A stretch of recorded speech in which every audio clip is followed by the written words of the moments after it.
जिस देश में छत्रपति शिवाजी महाराज और सम्राट अशोक जैसा राजा था।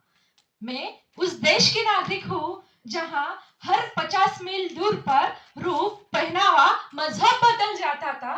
मैं उस देश की नागरिक हूँ जहाँ डाल डाल पर सोने की चिड़िया को पाया जाता था। मैं उस देश की नागरिक हूँ जिसे अपने भूगोल से पहले इस ब्रह्मांड का भूगोल समझ आता था। नमस्कार, मी राजश्री शंकराडे आज आपल्या सर्वांसमोर माझ्या स्वप्नातील भारत या विषयावर मी माझे मत मांडणार आहे। तर जसं की अध्यक्ष महोदय व श्रोतागण सर्वांना जाणीवच आहे की येणारे 25 वर्ष आपल्या भारतासाठी अमृत काळ असणार आहे व या अमृत काळाचे 5 तंत्र जर आपण पाहिले तर सर्वात पहिले विकसित भारताचं लक्ष्य, दुसरा विकसित भारताचं लक्ष्य, दुसरा गुलामीपासून स्वातंत्र्यता, तिसरा आपल्या संस्कृती परंपरावर गर्व, चौथा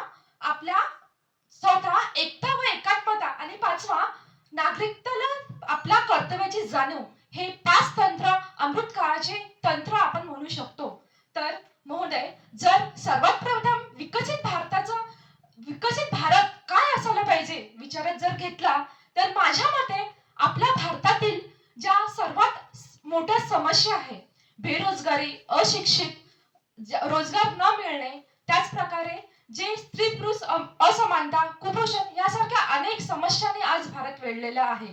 जर या समस्यांना आपल्याला दूर करायचं असेल व आपल्या भारताला या जगाच्या स्तरावर विश्वगुरु बनवायचं असेल तर सर्वप्रथम आपल्या भारतामध्ये असलेल्या या समस्यांना दूर करावं लागेल।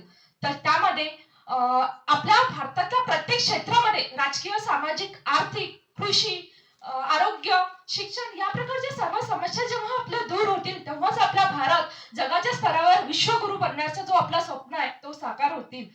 व 2047 मधला माझ्या स्वप्नातील भारत असं आहे की ज्या ठिकाणी महिला घराच्या बाहेर रस्त्यावर निघताना, त्याचबरोबर रस्त्यातून कार्यालयापर्यंत जाताना प्रत्येक ठिकाणी जेव्हा महिला सुरक्षित असेल त्याचलाच आपण भारत विकसित झाला असं म्हणू शकणार। त्याचप्रमाणे धर्म, वंश, जात, लिंग, स्त्री, पुरुष, तृतीय पंथ यासारख्या ज्या ठिकाणी भेदभाव होणार नाही तेव्हा आपण म्हणू शकणार की आपला भारत विकसित होईल। त्याचप्रमाणे अध्यक्ष महोदय, आज आपल्या भारतासमोरील सगळ्यात मोठी समस्या म्हणजे लोकसंख्या ही सांगता येईल, कारण की आज जगाच्या स्तरावर भारत लोकसंख्येच्या बाबतीत प्रथम क्रमांकावर आहे, बरोबर ना? आज आपल्याला लोकसंख्या वाढत आहे पण जी आपली जागा आहे, जे क्षेत्रफळ आहे ती तेवढीच आहे आणि जर ही समस्या अशीच वाढत राहिली तर 2047 पर्यंत आपल्या भारतासमोर ही सगळ्यात मोठी समस्या असणार। तर माझ्या मते जो आपण नारा लावता हम दो हमारे एक, तर यावर उपाय म्हणून एक मी विचार केला की जर आपल्या संविधानामध्येच अशी कलम केली की ज्यामध्ये हम दो हमारे एक सारखे जे नारे आज लावले जाते तशी जर तरतूद एखादी केली तर नक्कीच या समस्येवर आपण मात करू शकतो। त्याच प्रकारे अध्यक्ष महोदय, आज शिक्षण व्यवस्था ही बळकटली आहे। तर असं म्हणू शकतात की शिक्षण हे समाज परिवर्तनाचं सर्वात मोठं साधन आहे। जर शिक्षणामध्ये आपण मुलींना शिक्षण घेताच व्यावसायिक शिक्षण देण्याची जर पद्धत आपण सुरू केली तर नक्कीच बेरोजगारीची जी समस्या आहे ती आपल्या भारतातून नक्कीच मिटेल। त्याचप्रमाणे अध्यक्ष महोदय, आपल्या भारताला कृषीप्रधान देश म्हटले जाते। तर कृषीप्रधान देश आपली जी अर्थव्यवस्था आहे ती कृषीवर आधारलेली आहे। तर शेतकऱ्यांसाठी जे आज रासायनिक खतामुळे आपली जमीन ही नापीक होत आहे, तर या मुद्द्याकडे जर आपण लक्ष दिले अध्यक्ष महोदय तर नक्कीच आपली जी अर्थव्यवस्था आहे ही वाढेल। त्याच प्रकारे अध्यक्ष महोदय, आज आपली जीडीपी 3.2 ट्रिलियन डॉलर आहे। जर ती आपण जीडीपी येणाऱ्या 5-10 वर्षांमध्ये दुपटीने चौपटीने जर वाढवली तर आपल्या अर्थव्यवस्थेला जगाच्या स्तरावर पहिल्या या दुसऱ्या क्रमांकाला होणारा कोणीच अडवू शकणार नाही। अध्यक्ष महोदय, जो आपला आज दरडोई उत्पन्न आहे नक्कीच तो तेवढा आहे का? प्रत्येक माणसाचा तो दरडोई उत्पन्न लेखी स्वरूपात दाखवले जाते तो तेवढा आहे का? नाही आहे, कारण की त्या दरडोई उत्पन्नामध्ये अंबानी सारख्या मोठ्या मोठ्या व्यक्तींचाही समावेश असतो। तर त्या दरडोई उत्पन्न तेवढा असायला पाहिजे आणि तो किती पटीने आपण वाढवू शकणार या मुद्द्यावर जर लक्ष दिलं तर नक्कीच आपला भारत विकसित होईल।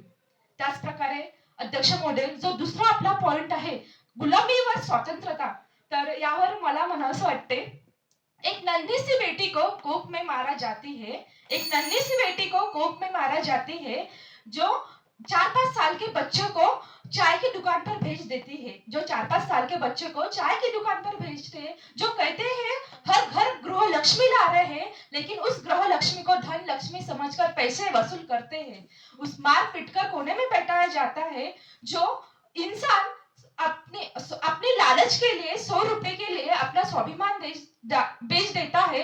अगर हे सारी बातें जे या सर्व गोष्टी मी सांगितल्या जर या नक्कीच कुठेतरी आपल्या भारतातली दूर झाल्या तर नक्कीच गुलामीपासून आपण स्वतंत्र झालो असं म्हणता येईल. तिसरा, विरासत वर गर्व. आपले जे ऐतिहासिक पार्श्वभूमी आपल्या भारताला लाभलेली आहे तर त्यावर नक्कीच आजच्या युवांनी गौरव करून प्राचीन काळापासून आधुनिक युगात प्रवेश केला पाहिजे. व चौथा, एकता व एकात्मता. सर्वांना जाणीवच आहे एकता व एकात्मताची, कारण की एकतामध्ये ताकद आहे आणि सर्व युवा आज जर एकत्र येऊन कार्य करत असेल तर आपल्या भारताला विकसित होण्यासाठी कोणीच अडू शकणार नाही. व पाचवा, या सर्वांची जर प्रत्येक नागरिकाला या सर्व गोष्टीची जाणीव जर असेल तर नक्कीच आपला देश विकसित होईल.